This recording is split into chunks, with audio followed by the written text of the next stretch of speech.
relativamente fácil responder o comentar intervenciones inteligentes como estas.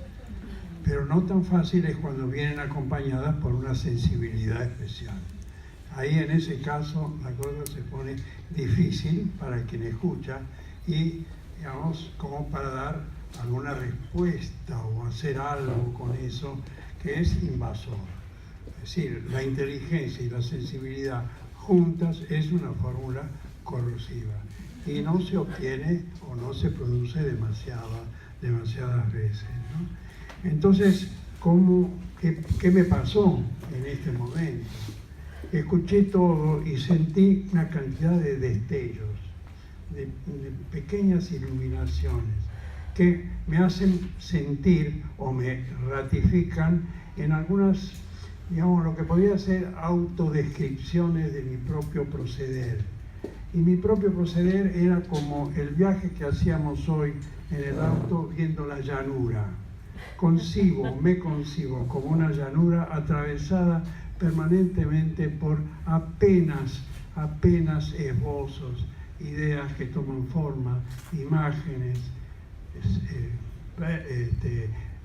versos, frases, recuerdos, todo junto, todo al mismo tiempo es hasta cierto punto enloquecedor.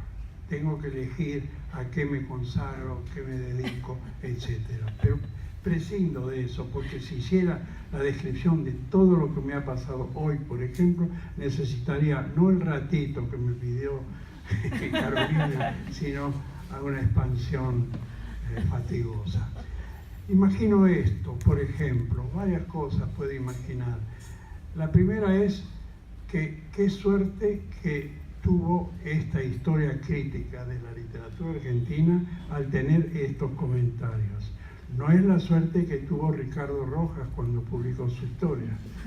Ahí, digamos, asistió a la cátedra de literatura argentina cuando inauguró el presidente de la República y todos los ministros, una cosa por el estilo.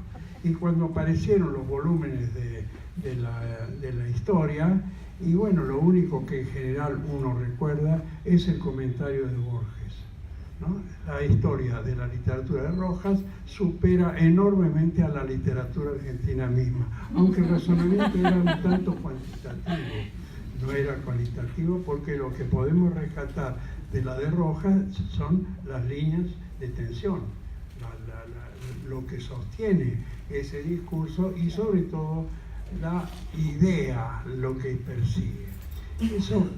Eso como un comentario a esto que parece una conclusión. Y hablar de conclusión me remite a algo que pasó esta mañana, que cuando me encontré con Jorge, le comenté una reflexión que hace él en el último libro que publicó acerca de la infancia como infans, es decir, lo que todavía no tiene palabras, ¿no? Y la infancia como infans me conduce a algunas imágenes de mi propia infancia que tienen que ver con estos lugares. En mi infancia había dos nombres que circulaban. Uno era Bahía Blanca y otro era La Plata.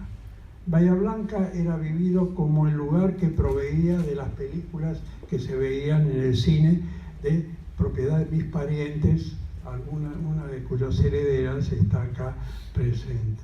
Estábamos ahí viendo las películas que venían de Bahía Blanca, pero no Bahía Blanca como destino.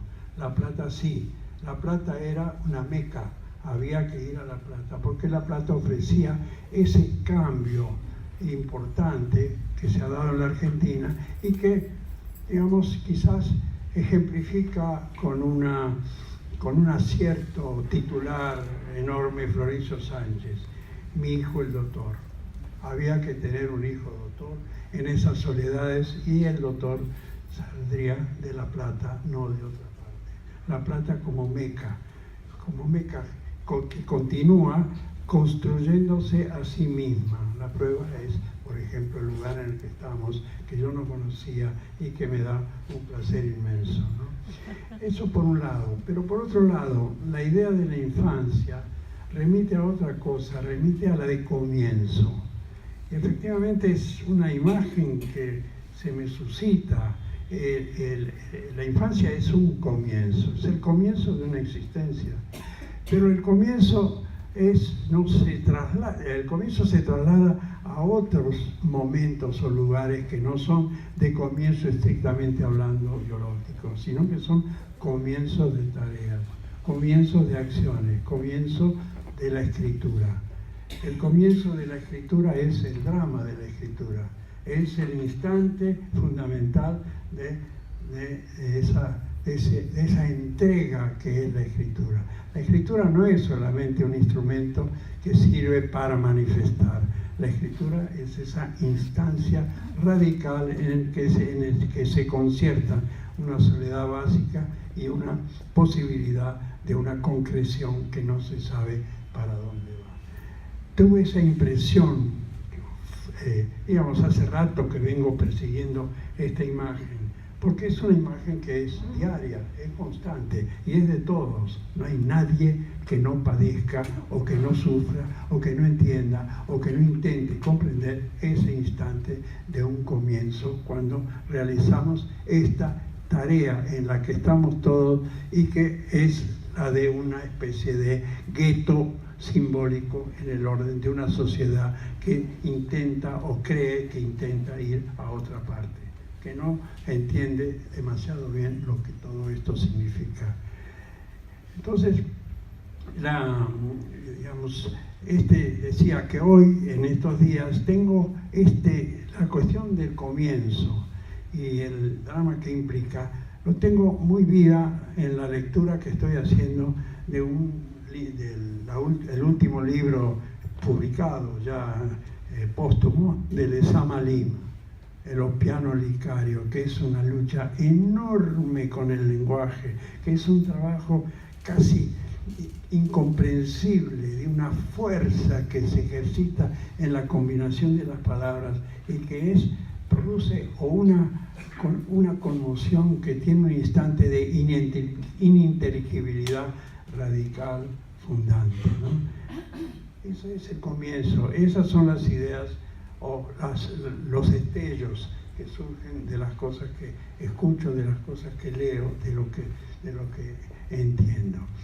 Y otra cosa que también, entre lo que se dijo, la horripilante palabra décadas, que parece que Silvia dejó como al pasar, refiriéndose a lo que podría ser el mapa de qué, no sé, de mi libro.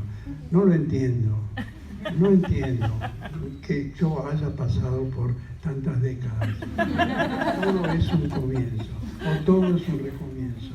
Y efectivamente, como también alguien lo dijo, la cosa con mayúscula no está en lo que uno ha hecho. La cosa está en lo que uno todavía no ha logrado hacer. Ese todavía que no ha logrado hacer es la zanahoria de este burro que somos todos nosotros cuando nos ponemos frente a esto tan misterioso e inteligible que es la literatura o la escritura o la vida misma, que es ese misterio. Bueno, podría decir muchas cosas porque me evoca tantas, pero al mismo tiempo también se me ocurrió esa frase un poco trasegada de mi pasado me condena. Mi pasado me condena porque yo frente a todas estas cosas tengo también una sensación de a ratos de que no debería, o que no habría debido, o que por qué me atreví a escribir sobre el Martín Fierro, sobre Facundo. No es una arrogancia de mi parte. Es algo respecto a lo cual tengo una actitud reverencial y me pongo a escribir sobre eso. ¿Qué estoy violando de un secreto fundamental constituyente de la literatura? Todo eso nos trabaja y yo tengo siempre ese sentimiento de culpa. ¿Por qué estoy tratando de entender lo que hace Lezama Lima, que es una cosa absolutamente impresionante? Arrogancia, deseo de estar, perduración, lucha contra el tiempo, No lo sé, no sé muy bien todo esto, pero sí sé que la cosa sigue y que el tiempo no es la medida de todas las cosas. El tiempo es lo que nos viene, el tiempo es lo que nos promete algo funesto. Ya sabemos, no voy a pronunciar la palabra, por supuesto que no, pero el tiempo nos promete eso que no se dice. Pero tampoco existe el tiempo, solo existe el instante, y el instante tampoco. Esto ya se desvaneció, esto ya es otra cosa, esto ya es una sensación la que yo tengo y que creo que todos tienen, porque estoy viendo las caras de todos, de haber vivido un momento en el que estas presentaciones han tenido un rigor, una claridad, una densidad, una calidad, una escritura realmente que eso sí me compensa, porque he asistido a todo esto desde esta instancia de fundación que fue el Instituto de Literatura Hispanoamericana, donde pude ver cómo todos, muchos de los que están acá han ido perfeccionando su palabra, han ido componiendo su universo, están entregando lo mejor de sí mismos, que es lo mejor de la literatura argentina, por lo menos en este momento. Digo, estoy desbordado, no sé, a lo mejor se me ocurren otras cosas en el medio, se me ocurre, no sé, pienso que la idea de La Plata que me surgió, que es la idea de mi infancia como recorrido, como anhelo, como búsqueda, como descubrimiento, como decepción, como frustración, todo eso compone una existencia. Bueno, en este momento la mía ha sido puesta sobre la mesa, no sé si agradecerles o realmente tratar de huir lo más rápidamente posible de todo esto. Pero no quiero dejar ahora de mencionar esta cuestión de la historia, de este volumen de la historia de la literatura. Es cierto que la propuesta fue mía, pero es cierto que quienes hicieron la historia son los 12 directores y los más de 300 colaboradores. De los directores están acá Silvia, está Jorge, está Celina, está Lorelei. Maravilloso trabajo con todos ellos. Fecundo, íntimo, de discusión, de conversación. Y el trabajo de todos los colaboradores que son la flor de la crítica literaria argentina, no entendida como la crítica institucional, sino como la actitud crítica, que es la más válida de todas. La actitud crítica, el modo de encarar, el modo de hacerlo y de escribirlo. La escritura que tiene el libro, ese es mi orgullo. Esa escritura es resplandeciente, no tiene fallas. Ahora hay un apéndice posible para la historia, que es un índice total de los nombres mencionados. Es un volumen que ya compusimos y que tiene cerca de 300 páginas de nombres evocados. Cualquier lector que quiera saber cómo y dónde se menciona a otros lo podrá ver si la editorial se larga a producir, cosa que también es un elemento a considerar. Este tipo de trabajo suele hacerse en instituciones, esto se ha hecho en una editorial, con todas las